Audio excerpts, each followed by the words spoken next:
Hello， 大家好，歡迎嚟到 Tea 樂居，我係 Jennifer， 我係 Henry。Henry， 連續2集我哋都喺 GO Train Station 喎。係啊，今日又帶咗大家嚟 GO Train，不過今日就帶咗去 Markham 嘅 Mount Joy GO Train Station。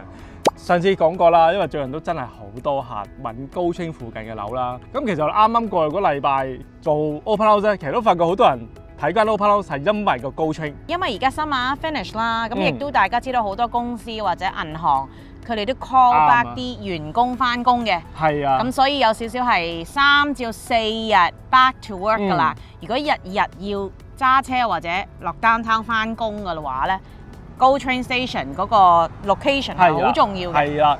咁呢個 Mount Joy GO Train Station 咧，其實就喺 Markham 嘅 Markham Road 啦，同埋夾 Burwood 或者近 Major Mackenzie 嘅。咁大家就粗略都知道邊個位置啦。好啦，今日我哋介紹間屋咧，係一間獨立屋嚟嘅，單車房、3房，一個 finished basement， 入邊啱啱全部裝修過晒嘅一間獨立屋。啱。睇過啲相都幾靚仔喎。靚仔。係啦，有時成日都聽客講啦，呢個區可能有啲遠喎。咁其實你問我咧，呢度去翻404咧都係15分鐘啫。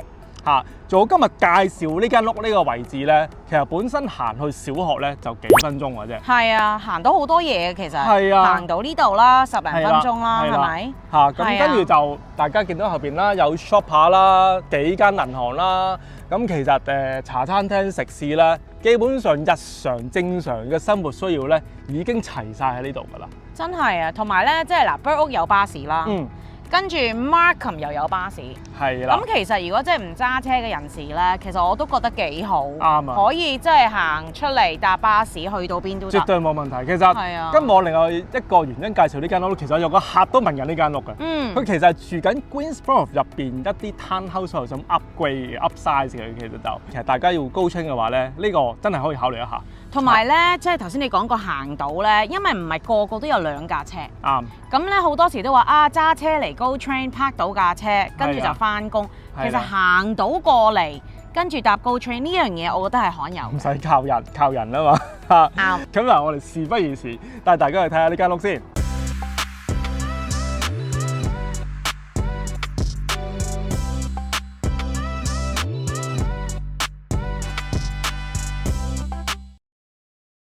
我哋今個禮拜5 6點鐘將會做 VIP tour 喺20號 Palm Grey。係啦，都係嗰句啦，記住大家有時間冇時間都好，記住參考我嘅間屋，因為唔睇真係唔知道嘅。記住喺 WhatsApp 預約啦，到時見。如果今日係大家第一次入我哋嘅 channel 嘅咧，記住 click like 同 subscribe 同埋個 bell button 啊。係啦，因為我哋會定期幫大家更新多倫多嘅地產資訊，有啲咩問題記住 contact 我哋。哇！呢個社區好舒服㗎啦，其實係啊，條街都好寧靜，咁就冇 sidewalk喎。係啊，咁就處理少啲啦，鏟樹都鏟少啲啦。哇！你見到呢個單車房咧，其實 drive 非常之長，我覺得。你話如果2個超細車咧，可能都分分鐘 fit 得到喎，我覺得。都得，如果係細車嘅話。另外，本身佢個屋頂啱啱換過喎，今年。係喎，新嘅喎。都係嗰句啦，有個 porch 非常之舒服，可以坐喺度 chill 下。係啊，咁頭先我哋行過嚟都覺得條街咧大部分都係獨立屋啦，咁有孖屋，咁咧佢哋都唔算太密，幾好。係啦，好啦，我哋嗱下聲去睇睇先。好。哇 ，Henry，個 porch 前面好靚喎。係啊，好舒服啊，即係呢啲有時就係 townhouse 未必有嘅嘢嚟嘅。係啦 ，townhouse 上有個 porch 有翻個即係正常個 front yard 啊，有少少 driveway 啊，咁其實真係呢啲獨立屋先會有嘅啫。夠個 frontage 啊嘛。咁呢個屋你講嘅 frontage 咧，其實佢都有30尺闊嘅，咁就唔係超窄啦。大家都知道啦，其實如果你講住 townhouse 啊或者 semi-detached 咧，佢哋啲 lot 通常都係講緊20尺左右，已經算係相對好嘅啦，都係入門版嘅。你問我呢間屋，係啦。咁同埋第二個感覺就係話呢間屋都9車樓底啦，咁就相對即係空間感強翻好多啦。因為呢個區好似係咪唔係好多即係9車樓底喎？我諗到係唔係間間9尺樓底嘅？係啦，因為呢個社區都有最舊嗰啲就超過20幾年啦，咁呢一間就 under 嘅。係啦，咁就入到嚟第二個感覺就係話呢間屋起碼個玄關位執過晒。係啊，呢個玄關位都全部油過晒油，跟住我見佢左邊呢個 powder room 咧，又係整得好靚仔。係啊，同埋有光㗎，佢 actually 佢係有窗㗎，唔係黑廁。countertop 啊，油過晒油啊，啲鏡啊都執到好靚仔喎，入邊都。係啊。咁就呢個位其實幾好嘅，你買啲玄關位咧，本身又擺咗鞋啊，呢度擺翻個衫 closet 喺度啦，咁即係會歸一啲嚇。難得嘅其實，因為間屋咧，如果係即係 under 2000尺左右咧，好少見到玄關位咁闊咁清晰，係啦。咁啊過翻嚟呢個廳啦，咁呢個廳入到嚟嘅話咧，你問我其實都相對闊落㗎，因為呢間屋係接近2000尺嘅，所以變咗咧其實唔會有好局促嘅感覺佢入到嚟。同埋 owner 佢都將以前嘅 popcorn ceiling 整 smooth 晒啦，咁佢嘅9尺樓底睇落去仲更加即係 open 咯。單車房咧好多時一個問題就係入到嚟咧呢個位好窄嘅，你有冇發覺？呢間屋咧入嚟係冇嗰種感覺。咁就見佢除咗個 ceiling 啦，連嗰啲 baseboard 都做翻啲高身嘅咁就襯翻個高嘅 ceiling 咁就過翻嚟呢邊個 family room 啦咁就傳統啲有翻個 fireplace 喺度啦咁尺寸嚟講咧適中夠用㗎啦4、5人家庭呢間屋咧其實絕對夠用嘅，你問我就同埋入嚟感覺都係舒服同埋光猛。後院嗰個窗咧都夠大啦，咁晏晝如果食飯煮餸嗰陣時喺呢度即係都舒服㗎，因為好多光線。都係嗰句咧，因為間屋咧佢闊身同埋扁啲啊，即係唔係好深嗰隻啦。如果你係長長窄窄嗰種咧就好黑嘅啦，中間就黑。係啦咁過翻嚟呢邊breakfast area 啦。正常4、5人家庭咧都絕對夠用㗎啦，同埋我覺得佢呢個 balcony door 咧特別大喎。係啊，好闊啊，所以好靚啊！入到嚟咧呢度呢個位咧，係啊，攞足成埲牆，佢攞盡晒。呢個標帶之前我諗起嗰陣時特登做到咁樣嘅呢度門。係啊，所以你話有時啲嘢入到嚟覺得特別光猛咧，其實好多因素。啱，係啊，因為你話通常呢門我諗嚟到呢度嘅啫，其實係啊，所以變咗入嚟，如果你出邊再草地執或者整翻個interlock 喺度咧，咁其實呢個位一出去咧非常之舒服。因為佢嗰個 backyard 有 total 88深啦。你問我咧係個比例幾適中，即係乜嘢都我睇就係啊，咁就過翻嚟廚房啦。好。廚房嘅話咧，大家都見到啦，其實佢呢啲 countertop 全部都用晒啲 cos countertop 啦，雪櫃爐頭嗰啲咧全部都新嘅喎。哇，仲係靚嘢嚟嘅喎，你睇下 induction 嘅喎。雖然佢係啱裝修，但係我唔覺得佢啲裝修好渣。裝修有好多種啦，咁既然呢個業主將即係舊嘅地磚剷咗，再擺新嘅咧，呢一個已經係一個 indication，佢真係落足本嘅。冇乜慳。係啊，因為你知㗎啦，啲裝修師傅最怕就起磚㗎，其實。係啊，因為一起親嘅話就全部嘢搞好晒。係啊，嗱，佢起完個廚房又要起喎，所以好多嘢做嘅。係啊，入到嚟嘅感覺就幾好嘅，你覺得就咁就另外真係新淨 moving condition，咁就冇咩搞嘅，你問我就係咁廚房呢度都有翻隻窗咯。啱，雖然細細地都有翻隻窗喺度。係啊，都話過啦，冇人中意洗碗嘅。好啦，咁我哋就上翻上邊睡眠區先。好啦，上到嚟2樓，我哋首先睇睇第一間房先。好。哇！呢間房好大喎，張麗凡。間房都大啊！呢間房咧，其實即係同好多 master bedroom 係有得比。差唔多啊，因為其實呢一間屋咧，佢有 over 1900尺啦，所以咧2樓佢係車房上面啦，盡晒啦，仲更加大過樓下嘅。啱啊！呢間房係接近180尺 ，townhouse 絕對唔會有間細房咁大間嘅，除非你間 townhouse 2500尺。咁就邊向東啦，嚇非常之光猛嘅。哇，好舒服噶嘛！喺入邊舒服。啱啊，係啊，因為咧本身呢個社區啲屋咧，我都覺得較為疏嘅嚇，同埋好似個 setback 係較為遠添，我覺得。因為其實我哋去親個 neighborhood 比較 maturity 就一定睇到呢樣嘢。啱啊，係啊，因為其實你問我咧，呢條 driveway 咧嚇，表面就話泊到一架車啦，但係泊完一架車仲有好多位喺度嘅。係啊，即係唔係話即係你泊一定要泊前啲，如果唔係個 pat 出咗嚟咁樣。係啊，因為其實而家好多新啲嘅樓咧，條 driveway 真係泊一架車。你又聯想到你同對面街其實係近咗嘅，定係第二間房同樣都係啦，都係超大嘅。雖然呢間係最細嘅房，都接近140尺。Townhouse 嘅話，可能都係咁上下間 master bedroom。係啊，即係唔係個個都需要4個睡房，咁有時咧俾到你啲睡房都係細。基本上呢啲你全部擺 king size、queen size 床入邊，再擺到書台、書櫃。再擺張凳咁樣讀下書都 OK。係啊，咁其實好似頭先講房啦，咁其實都係向東嘅呢邊嚇，好鬼光猛朝早噶嘛。係啊。好啦，咁啊嚟翻上邊呢層啦，有個公用廁所啦。哇！呢個廁所整得好靚喎，張力發。係啊，全新搞過。係啊，佢啲用料真係唔係真係普通嚇，雖然唔係話極品啦，因為即係配翻間屋咯，成日都話起碼真係用翻啲磚先啦，唔會用咗一啲歪爐板啊冚上去就算。at least 我哋眼見咧就見到啲手工係唔錯咯。咁就呢邊有窗啦嚇，唔會黑廁嘅。好啦，我哋去睇翻呢間屋嘅主角嘅主人房先。OK。張利發 double door 喎呢間房。係啊，好大啊。係啊，基本上你問我咧，又係嗰句啦，townhouse唔會有呢啲咁嘅嘢。有翻個主人房嘅風範。係啊，嚇。咁呢間房其實大家都睇到啦，擘大雙手。其實呢間房咧度出嚟長乘闊咧，接近240、250嗰頭嘅。係咪四方形啊？係啊，方方正正，好鬼容易擺嘢。你見佢喺呢度擺人張 king size 啊，擺晒 sofa， 擺晒書台咧，都仲好闊落嘅。大家見到。係啊，真係啊。呢個空間咧，有時始終都係獨立屋先俾到你嘅。喺出邊睇唔到啊 ，actually。睇唔到啊，即係呢間屋其實嗰個性價比真係幾高。其實你而家企嗰度咧，個 corner 位都好靚。舒服啊，窗係啊，因為突咗出嚟，你個光線會更加好咯嚇。咁呢邊就向西啦嚇，咁就下晝會光猛少少嚇。咁但係而家都非常之光猛嘅。係大家留意到咧，其實一路行咧，其實全部都做晒 pot light 喎。係啊，全部都錢嚟呢啲。好多時淨係樓下整啦，樓上就唔整嘅嚇，樓上都整埋。啱。好啦，今日睇埋佢個 walk-in closet 啦。係啦，正如我頭先所講嚇，呢度都有整埋 pot light 啦。同埋呢度都翻新過晒嘅，係啊，佢就唔會做啲唔做啲啦，即係總之上邊2樓嗰啲牆啊、pot light啊、廁所全部都做過晒，唔係馬虎嘅，係啊，因為我哋見到平時嘅嘢咧，就係嗰個 closet 咧就未必會油啊，唔會執啊咁樣。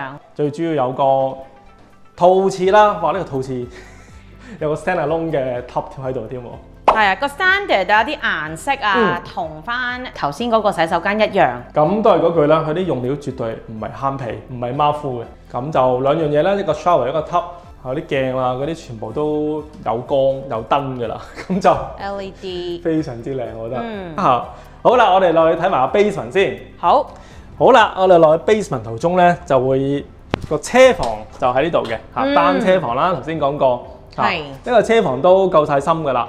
咁但係張凡你有冇留意咧？其實呢個設計幾好喎，佢嘅車房喺度，跟住呢度咧係可以理論上做到度，係好容易做嘅。係啊，我亦都見到好多人做過，即係 block 咗佢。咁如果想分門，係啦，即係起碼有個 potential 俾你搞先咯。嗱，呢一間屋咧 basement 有2個睡房，咁洗手間未做嘅，咁呢個就睇下新業主想點做啦。但係 at least 嗰個呢一個 entrance 就俾到個選擇佢咯。啱，係啦，好啦，今日落嚟睇埋 basement 先。哇！啲 basement 咧都幾奇利喎，雖然唔係啱啱裝修啦，但係其實佢之前都 keep 得 OK 嘅。你問我地板 OK 嘅其實，咁其實如果真係買呢一間屋嘅話，咁或者可以油一油油啦，油啦，係咁就 OK 嘅。就咁多。咁啊呢度如果話做廳嘅話咧，其實正常2-3個人住都夠晒㗎啦。咁就好處咧，呢個廳又有窗㗎喎，佢。係啊。係啦，咁有時有啲即係 basement 唔係咁多窗咧，就好難搞嘅。係啊，個窗都幾大嘅。啱啊，係啊，就唔會有太過局促感覺啦。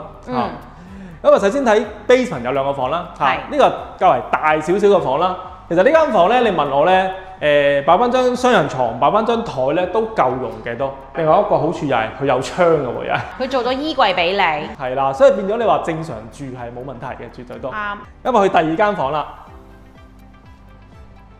又係有窗喎，張人發。係啊。呢個 basement 係有3隻窗。揀得幾好喎，每一個窗一間房啊。啱啊，咁呢度都係啦，擺單人床、擺書台咧都絕對冇問題嘅。係啊，又或者如果親戚朋友啊，而家過嚟玩啊，個 basement 一啲都唔失禮。啱啊，係啊，直情俾佢哋一家人住添啦，可以。係啊。四人家庭頂住檔咁樣夠晒位置㗎啦。啱。因為呢度呢個 basement 你問我咧，同香港好多屋都唔會細好多。係啦，咁呢個樓梯底有個 storage 啦，都正常噶啦。咁另外一邊咧，佢就冇做到嘢嘅嚇，咁就係純粹個洗衣機嘅 laundry 喺度啦，咁同埋個 furnace 就喺呢度，係嚇。咁我留意到係好似嗰個有個 rough in 喺度，係啦。如果你要做廁所嘅話咧，理論上咧就喺呢個位搞。個空間好大啊 ，actually 係啊，可以做一個好 good size 嘅洗手間。啱啊，洗衣機嗰度都好足夠。啱啊，係啊。因為其實呢度其實即係同上面1樓嘅空間一樣嘅。係啊，啱啊，啱啊。係啦。係啊。好啦，咁我哋上去做翻個 summary 先。OK。呢間樓咁靚仔，整體都整過晒啦，特別係3個廁所都全新搞過晒，廚房又搞過晒。係啊。幾錢啊？開價？叫價係108萬8嘅。OK， 咁應該都要 offer day 㗎啦，我諗。有 offer day。係啦，都係嗰句啦，如果大家對呢間樓有興趣又好，冇興趣又好啦，如果想做翻個評估嘅話咧，記住揾我哋嚇，因為咧我哋會俾翻一個準確啲嘅市場價格你嘅可以。係啊，因為呢間屋真係幾時正嘅。係啊，嚇。好啦，咁就講翻呢間屋先啦。咁就一個單車房3房加 basement 2個房 ，total 3個廁所，入邊做過晒 reno 咁就做啲咩 basement 啦。咁我哋咧就有可能，如果即係大家想間一間做個 basement 嘅 entrance 咧，係有嘅。咁 basement 而家咧就已經裝修咗，有2個睡房，1個廳。如果想再加嗰個 washroom 嘅咧，就已經 rough in 喺嗰度㗎啦。個 potential 所以就相對好嘅。係啦。咁就講翻呢個樓啦。咁其實呢個樓咧，其實頭先講過啦，行路去學校喎。係咩校區嘅呢邊係？行路去學校 Mount Joy Public School 5分鐘行過去嘅。咁咧Burwood 咧就係 Burwood Secondary， 呢個係中學，亦都係好好嘅中學啦。咁呢一個咧就係揸車5分鐘。如果搭巴士都得，即係幾個站嘅啫，因為喺 Burwood 嘅。係啊，好似10分鐘到嘅啫。啱。Catholic 咧就係 St Julia Billiard， 咁咧就係3分鐘行過去嘅啫。跟住咧High School 就係St Brother Andre 啦，20分鐘可以行嘅。係啦。其實問我咧，呢間樓咧喺呢個區嚟講咧，其實而家嘅放盤單車房咧都有得8間啦。睇翻你最近3個月成交啦但係都係 around 110幾到 around 120幾左右啦。咁你問我咧，其實呢個區咁純社區幾啱 family 嘅話咧，其實如果啱嘅話咧，咁就呢一類咁靚仔嘅話咧，未必成日有嘅，所以記住唔好 miss 咗個機會。係啊，其實咧如果你要揾個細啲嘅獨立屋，唔需要太大，即係呢一間已經接近2000尺啦，1914尺，計埋個 basement 有800幾尺咁樣。咁其實如果你要一個獨立屋，咁但係嗰個價錢咧，其實比起一個 townhouse差唔多嘅啫，其實差唔多啊。所以咧個性價比係非常之好。啱啊，係啊，因為你講萬錦東邊呢邊啦，其實啲 townhouse 而家雖然跌咗啲啦，咁其實基本上都90幾接近100嘅咁啊睇下大細啦，同埋新舊啦咁就做啲咩要提下大家？呢一區頭先我哋冇 mention 過咧，我哋講咗好方便啦。咁但係呢一區其實有一樣嘢好特別嘅，就係佢有一個 Swan Lake。哦，係啊，好靚。天鵝湖係啦，係啦，咁咧佢周圍咧亦都有一個 trail， 其實係好靚好寫意嘅。係啊，所以其實呢個係一個非常之啱 family 嘅一個社區嚟嘅。你問我啱。好啦，都係嗰句咧，大家有時間冇時間都好啦。呢間我覺得都幾特別嘅喎。咁記住留意我哋今個禮拜5嘅 VIP Tour。係啦，今個禮拜5 VIP Tour 係6點鐘嘅。咁記住預先預約喺一個 WhatsApp 度啦。到時見，拜拜。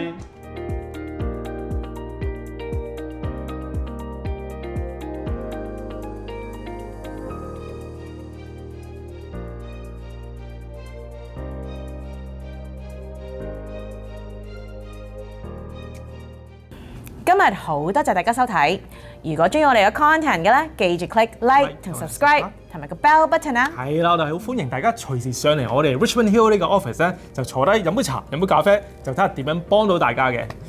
多謝晒，拜拜。